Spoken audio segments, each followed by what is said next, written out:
ప్రత్యూష మరణం వెనుక అసలు నిజాలేంటి? బలవన్ మరణమా, బలాత్కారం చేసి చంపేశారా? 24 ఏళ్లవుతున్నా ఇంకా మిస్టరీ వీడనే లేదు. ఇక ఈ కేసులో సిద్ధార్థ్ రెడ్డికి హైదరాబాద్ మెట్రోపాలిటన్ సెషన్స్ కోర్టు 5 ఏళ్ల కఠిన కారాగార శిక్ష, 5,000 రూపాయల జరిమానా విధిస్తూ 2004 ఫిబ్రవరి 23న తీర్పు చెప్పింది. సిద్ధార్థ్ రెడ్డి హైకోర్టును ఆశ్రయించగా జైలు శిక్షను 2 ఏళ్లకు తగ్గిస్తూ జరిమానాను 50,000కు పెంచుతూ 2011 డిసెంబర్ 28న తీర్పొచ్చింది. ఆపై సిద్ధార్థ్ రెడ్డి, సరోజినీదేవి 2012లో సుప్రీంకోర్టులో అప్పీల్ దాఖలు చేశారు. అంతిమ తీర్పుపై అమ్మ అంతరంగం ఏంటో చూద్దాం. ప్రతి దశలోనూ నిజాలను తొక్కిపట్టారని, సాక్ష్యాలను తారుమారు చేశారని వాపోయారు సరోజినీదేవి. పోస్టుమార్టం రిపోర్ట్ను కూడా పరిగణలోకి తీసుకోలేదన్నారు. ఇప్పటికీ స్టిల్ మీరు నమ్ముతున్నారా గ్యాంగ్ రేప్కి గురయ్యే మీ కూతురు చనిపోయిందని? నేను 2002 నా కూతురు చనిపోయినప్పటి నుంచి ఇప్పటివరకు నేను అదే మాట మీద నా కూతురును అత్యాచారం చేశారు చాలామంది, నా కూతురును చంపేశారు. ఒక సస్పెక్టెడ్ డెత్లో ఏది కౌంట్ చేసుకుంటారు? ఫస్ట్ ఏది కౌంట్ చేస్తారు? పోస్ట్మార్టం రిపోర్ట్ కౌంట్ చేసుకుంటారు ఎవరైనా.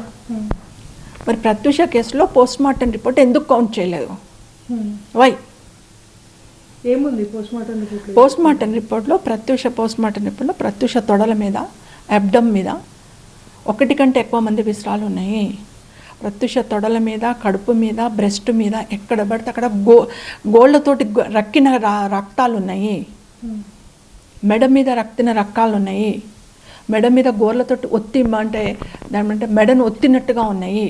ఇవన్నీ ఆయన మునిస్వామి రిపోర్ట్లో ఉన్నాయి. డాక్టర్ మునిస్వామి ప్రత్యూషను అత్యాచారం చేసిండు. ఆయన లోపల నుంచి విసిరా తీసి లివర్ అన్నీ తీస్తారు పార్ట్స్. ఇప్పుడు ఆయన క్లియర్ కట్గా ఇచ్చిండు, ప్రత్యూషను అత్యాచారం చేసి మర్డర్ చేసిండ్రు. అటువంటి రిపోర్ట్ను, పోస్ట్మార్టం రిపోర్టును ఎవరు కూడా సిబిఐ వాళ్ళు కానీ, సెషన్ కోర్టు కానీ, హైకోర్టు కానీ ఎవరు కౌంట్ చేయలే. ఒక బిడ్డకు ఇంత అన్యాయం జరిగితే ఎవరూ స్పందించలేదు. తమ కుటుంబాన్ని ఏ ఒక్కరూ కనీసం పలకరించలేదన్నారు సరోజినీదేవి. ఇప్పుడు ఏమవుతుందో నాకు తెలియదు మేడం, కానీ నేనైతే వదిలిపెట్టదలుచుకోలేదు. అందుకని మీకు తెలుసు 23 సంవత్సరాల నుంచి ఒంటరిగా నాకెవ్వరు కూడా సింగిల్ పర్సన్ ఇంతవరకు నీ బిడ్డ కేసులో మీకు సహాయ సహకారాలు అందిస్తాము, మీకేమైనా కష్టం ఉందా, మీకేమైనా బాధ ఉందా, మీ కుటుంబం ఎట్లుంది, బాగున్నారా, చచ్చిపోయారా, బతికారా, ఏ ప్రభుత్వాలు అడగలేదు, ఏ రాజకీయ నాయకుడు అడగలేదు, ఎవ్వరూ మమ్మల్ని అడగలేదు. బలమైన ఆధారాలున్నా సరే వాటిని పరిగణలోకి తీసుకోకుండా ప్రతి దశలో అన్యాయం చేశారన్నారు సరోజినీదేవి. అందరూ అడిగినట్టుగానే సిబిఐకి ఇచ్చారు. సిబిఐ దర్యాప్తు చేసి ఆ రిపోర్ట్ని సెషన్ కోర్టు నాంపల్లిలో సబ్మిట్ చేసింది. బట్ నేను ఇప్పటికీ అడిగేది సిబిఐ వాళ్ళని అడిగాను, సెషన్ కోర్టుని అడిగాను, హైకోర్టుని అడిగాను, అందరిని అడిగాను.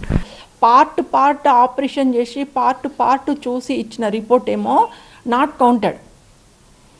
కానీ ఆఫ్టర్ 1 month ఒక 3 సభ్య కమిటీని పెట్టి ఒక 3 డాక్టర్లను గవర్నమెంట్ అపాయింట్ చేసి ఏవో రిపోర్ట్ల ఆధారంగా, అంటే వాళ్ళు డెడ్ బాడీని చూడలేదు, పోస్ట్మార్టం చేయలేదు, రిపోర్ట్ల ఆధారంగా ఇంకొక రిపోర్ట్ ఇచ్చారు.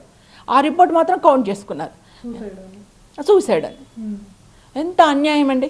అక్కడే అర్థమైపోతుంది మ్యానిపులేట్ జరిగింది, సాక్ష్యాలన్నీ తారుమారైపోయినాయి.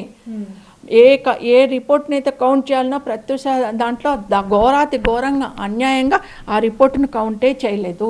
రేప్ చేసిండ్రు, హత్య చేసిండ్రు. ఇప్పుడు కాదు, నేను చనిపోయే వరకు అదే చెప్తా. ఒక్క సాక్ష్యం లేకుండా చేశారండి. అందరికీ ఆ దేవుడు తప్పకుండా పనిష్మెంట్ ఇస్తాడు. అలాగే బరువెక్కిన హృదయంతో ప్రభుత్వానికి ఓ విజ్ఞప్తి చేశారామె.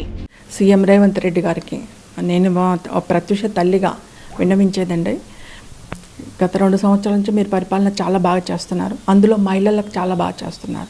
ఎంతోమంది కళాకారులను ఆదుకుంటున్న మీరు ప్రత్యూష కుటుంబాన్ని ఎందుకు ఆదుకోవట్లేదు, ప్రత్యూష ఎందుకు గుర్తు రావట్లేదు అని చెప్పేసి నేను అడుగుతున్నాను. మేము కష్టాలు పడుతున్నాం, మమ్మల్ని ఆదుకోండి, ఇప్పటికైనా ప్రత్యూషను గుర్తు తెచ్చుకోండి అని చెప్పి సీఎం రేవంత్ రెడ్డి గారిని, ఇప్పుడున్న ప్రభుత్వాన్ని కోరుతున్నాను.